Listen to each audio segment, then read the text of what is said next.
Allez, salut à tous, c'est Matt, on se retrouve aujourd'hui pour notre vidéo du dimanche. Elle va pas être très longue parce qu'en vrai on est toujours dans le même range, il s'est pas passé grand chose. Il y a quelques alts qui sont un peu dans le vert aujourd'hui, qui rebondissent un petit peu, mais concrètement il n'y a rien de bien fou. On va donc passer direct sur les charts, on va aller regarder Bitcoin. Je vais vous mettre le bon setup qui est juste ici. Au niveau de BTC en daily, on va plutôt même carrément aller en H4. On est toujours dans ce range, hein, vous savez, entre 26 800 et 28 600 aussi. On est dedans. Donc globalement, il ne s'est pas passé grand chose. Donc j'attendrai vraiment de voir si on va casser cette résistance-là. Et effectivement, aller chercher des gros niveaux au-dessus. Pourquoi pas aller chercher les 36K, comme je l'avais dit, qui va être la très grosse target pour moi pour ces prochains mois, si jamais on est amené à péter à l'os. Parce que tout simplement, si je me mets en linéaire, c'est le 38.2 en linéaire, donc c'est vraiment un très gros niveau. En plus, c'est un gros support, et comme on casse une grosse résistance, pardon, et comme on casse cette résistance-là à 30K, je pense que vraiment, si on casse ça, il y a des gens qui vont être extrêmement bullish en mode ah, on a cassé une grosse résistance, let's go.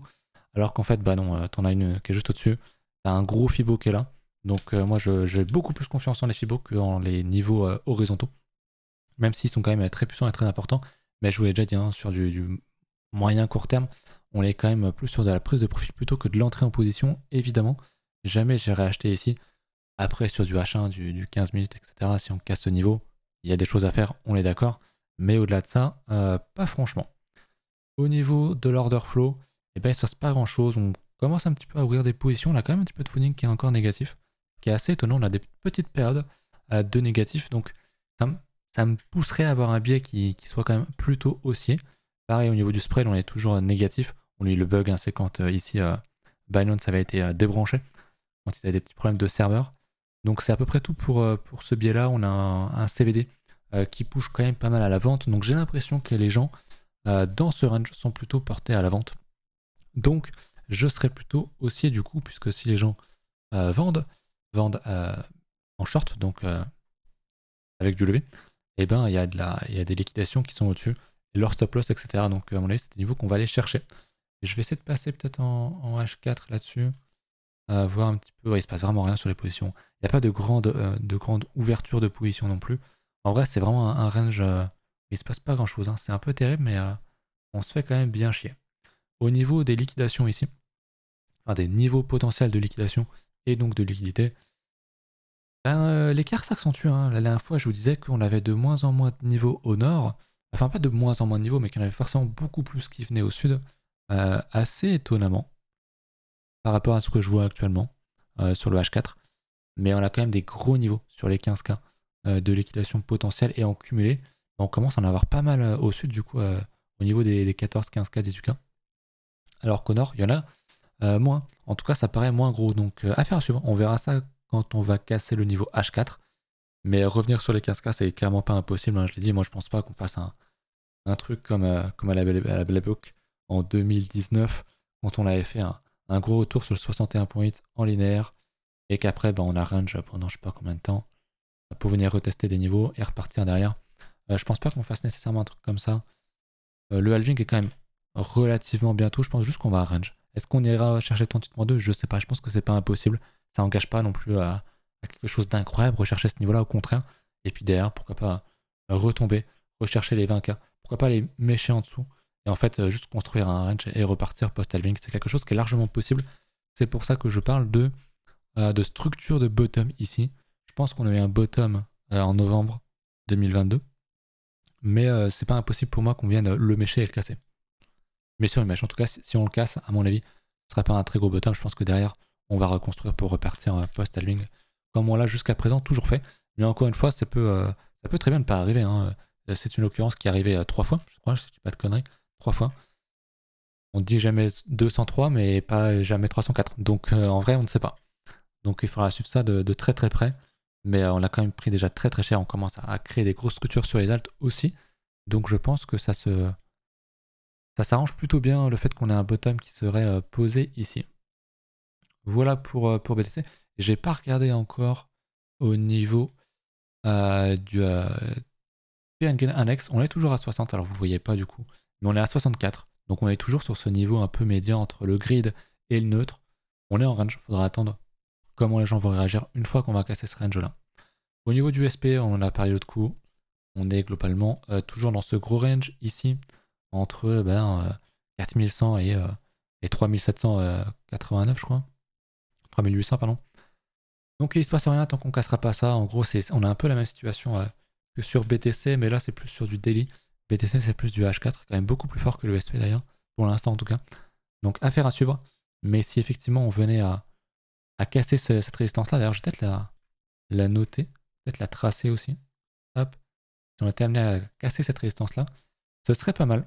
Semaine prochaine, il faudra voir. Si on casse ceci, ça pourrait être vraiment bien pour le SP, donc pour BTC.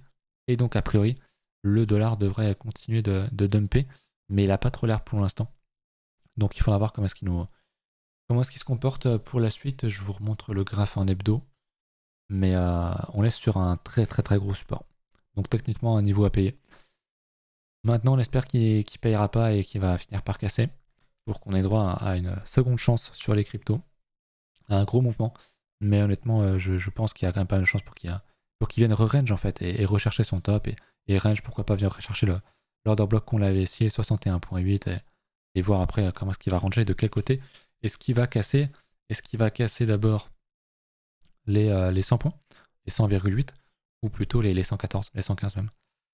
Parce que s'il casse les 115, je pense qu'on va le sentir passer sur BTC, concrètement. C'est un truc qui pourrait nous amener à aller faire un plus bas, je pense. Mais bon, c'est pas tout de suite, on n'y est pas encore. C'est hebdomadaire, donc on a encore largement le temps. Je voulais faire le point aussi peut-être au niveau que je le retrouve, je sais plus si c'est ça. Ce n'est pas ça, c'est ici. Yes, au niveau des CME, donc on est dans le fameux gap qu'on devait combler, donc on l'a comblé ici en hebdo. Je l'ai tracé en daily je crois. Yes, on le voit bien. On a toujours ce gap en dessous, après c'est pas parce qu'il y a un gap qu'on doit forcément aller le combler, je l'ai montré plus d'une fois. Il y a plein de gaps qu'on n'a pas comblé et qu'on n'ira jamais combler. Mais sur du court terme, on vient quand même d'en ouvrir un. Donc c'est quand même quelque chose d'assez important de noter tout simplement, surtout que si on le comble et qu'on casse le creux ici, eh bien on viendrait rechercher ce gros support ici qui n'a jamais été retesté. Donc ça pourrait être un très bon moyen de piéger les gens qui chercheraient à acheter les 22K, les 20K potentiellement. Mais pour l'instant, on consolide sous résistance, ce qui est quand même quelque chose qui est plutôt bon. Si on regarde en daily, on est sur résistance. D'ailleurs, je l'ai mis en vert le truc là, mais maintenant c'est une résistance. Vous avez compris. Je vais le mettre en rouge. J'aurais dû le faire déjà depuis une bonne semaine. On consolide, on consolide, on consolide. C'est bien. Mais va falloir confirmer et aller plus haut. Ça, c'est vraiment le truc que je vais regarder pour les prochaines fois. Voilà pour ça. J'ai pas regardé Ether depuis un petit moment. J'y pense. On ira voir ensuite le bot DCA sur Bybit là. Voir ce que ça dit un petit peu. Ether en dollars qui est dans la même configuration que BTC. Qui consolide non pas sur résistance, mais après avoir cassé sa résistance et en retest du support, ce qui est quand même pas mal. C'est quand même quelque chose de très différent. Après, sur du plus long terme, il est aussi sur résistance. On est sur des gros niveaux, un niveau d'order block ici à 1800. Donc finalement, j'ai envie de te dire, il est quand même dans quelque chose qui ressemble quand même pas mal à BTC, mais dans une structure hebdomadaire qui pourrait être bullish si on casse effectivement les 2000 là. On pourrait prendre un gros double bottom, ce qui pourrait être vraiment pas mal pour la suite. Donc à suivre, franchement à suivre pour Ether et sa paire en BTC. Bon, on est toujours sur le niveau que j'avais tracé. Je sais plus comment est-ce que j'avais tracé ce niveau-là. Je crois qu'en bas on avait le 61.8 et au-dessus on avait le POC ou je sais plus, ou un creux dans le volume profile là-dedans. Voilà, on avait un creux dans le volume profile et je crois que ça correspond, je ne l'ai pas noté, mais un 61.8 ou un truc comme ça. Voilà, 61.8 ici. Et donc on a une bonne zone ici. Donc très intéressante. J'aimerais maintenant qu'on construise et qu'on vienne montrer que les alts sont plus fortes et qu'on vienne recasser, reprendre ces anciens supports et qu'on vienne s'affranchir du coup de ces nouvelles résistances. Tout simplement. Voilà pour Ether.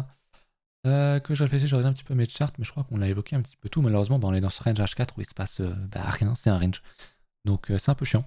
Faut laisser autant de faire les choses. On va regarder du coup au niveau de Bybit, je vais vous mettre ça comme ceci pour que ce soit un petit peu moins étiré. Donc au niveau du DCA que j'ai commencé maintenant, c'était au bottom, c'était en novembre, je crois quelque chose comme ça. Je vous rappelle que je prends l'argent des référals que je touche pour le remettre là-dedans, pour créer ces bots. Et je vous offrirai 25% des gains que je ferai sur ces bots via un référal, un giveaway sur Twitter, je pense. Donc si jamais vous n'avez pas de compte Bybit, n'hésitez pas à y aller. Tout simplement. c'est en description. Du coup, premier bot, on en a fait 2, parce que c'est limité par 5 par bot, malheureusement. Le premier est en 8%, malgré la grosse baisse, c'est pas trop mal. Le second en 22%, c'est même encore mieux. On va regarder le premier un petit peu comment ça se passe. Ok, donc on a le Doge qui est en moins 10%, et le reste est en plus 10, plus 11, plus 14. Donc assez moyen. Et tous ont globalement la même perf, juste le Dogecoin qui est en moins 10. Donc c'est pour ça qu'on a quand même quelque chose qui est quand même positif. Plus 8% en moyenne. C'est pas mal. J'ai augmenté encore, hein, je vous l'ai pas dit, mais j'ai augmenté le rythme d'achat weekly. Et si vraiment on a un gros dump et qu'on vient justement retester les 20K, les 15K, etc., je vais repasser sur des achats daily beaucoup plus agressifs parce que j'ai de l'argent de côté. Donc je suis prêt à ça et c'est aussi pour ça que c'est important de toujours avoir du cash de côté, notamment quand vous faites du DCA. Avec le DCA, ça qui est bien. Vous pouvez vous permettre d'avoir cette force acheteuse et de voir le cours prendre encore moins 30% et d'être prêt à racheter et à lisser le prix. Et c'est ça qui fait que vous serez bien dans les prochaines années en principe. On a un plus 13, plus 37, donc on a un plus 2%, EP qui est pas franchement fou. Merde, c'est ce que je voulais faire. Le EP qui est pas franchement fou. On a le Cent qui est comme les autres alts du premier bot qui est dans les plus 10%. Le Link pareil, et par contre on en a deux. Le Mana et le BitDAO qui sont en plus 37 et plus 44%, donc forcément ça fait quand même plaisir. Ça nous fait que plus 100 balles. Et l'autre on a combien? Plus 35, donc on est à plus 120 balles en gros. 125, 130. Ce qui n'est pas énorme pour l'instant. Je sais plus comment est-ce qu'on était monté au top, je crois, plus 300 ou 400 balles. Quelque chose comme ça, sachant qu'on n'a pas eu encore de vrai bull market, etc. Donc je pense que ça peut être prometteur et qu'il y a moyen que je vous fasse gagner 1000 balles. Honnêtement, dans quelques années.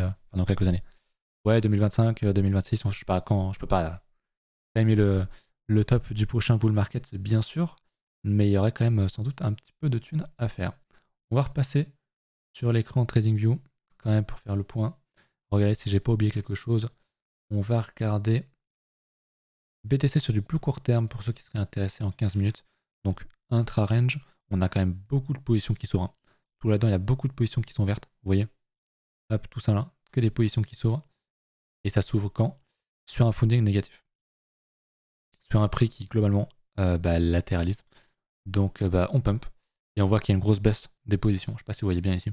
Grosse bougie rouge. Et ça ment pas, hein, je veux dire, c'était forcément des gens qui étaient pas mal orientés short. Donc on les a un petit peu massacrés et ça commence à remonter encore et encore et encore. Donc intéressant. Moi je pense quand même que les gens sont quand même plutôt orientés short dans ce range.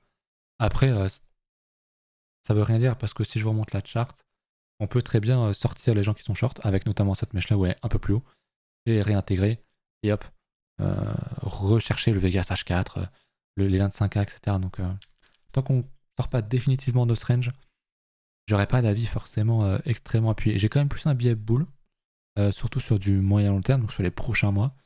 Sur du plus court terme, moyen terme aussi, mais moins franchement, parce qu'on a quand même une belle tendance H4, on a quand même des beaux niveaux à les retester, un Vegas H4 qui est quand même assez loin. Donc venir faire un petit retest un peu plus bas ou ici pour repartir, par exemple, pourquoi pas. Ça me semble pas non plus totalement aberrant. Voilà pour ça, écoutez, j'espère que la vidéo vous a plu. Elle n'est peut-être pas très très longue normalement, mais j'espère quand même qu'elle vous a plu. Pensez à mettre un petit commentaire. On se retrouve, je fais pas de live ce soir, je pense pas que ce soit intéressant, comme il se passe rien sur le cours, j'ai pas grand chose d'autre à ajouter.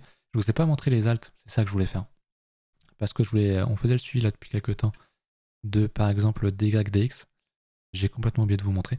Le fils réagit pas trop mal pour l'instant à l'hebdo. Il nous fait plutôt une bonne bougie. Mais ce que je montrais c'était le DYDX. On voulait absolument qu'il close dans ce support ou au-dessus. Et pour l'instant ça s'annonce pas très mal. Et le dodo c'est encore pire. Donc j'ai pas envie de dire que le pire est à craindre. Mais c'est quand même pas très très beau. La bougie mensuelle close dans 5 jours sur le dodo. Quand même pas ultra beau. Et sur DYDX c'est un peu pareil. Donc voilà, écoutez, je vous laisse là-dessus. Mettez un petit commentaire, tout ça, vous connaissez. Et puis on se retrouve mercredi. Voilà, salut.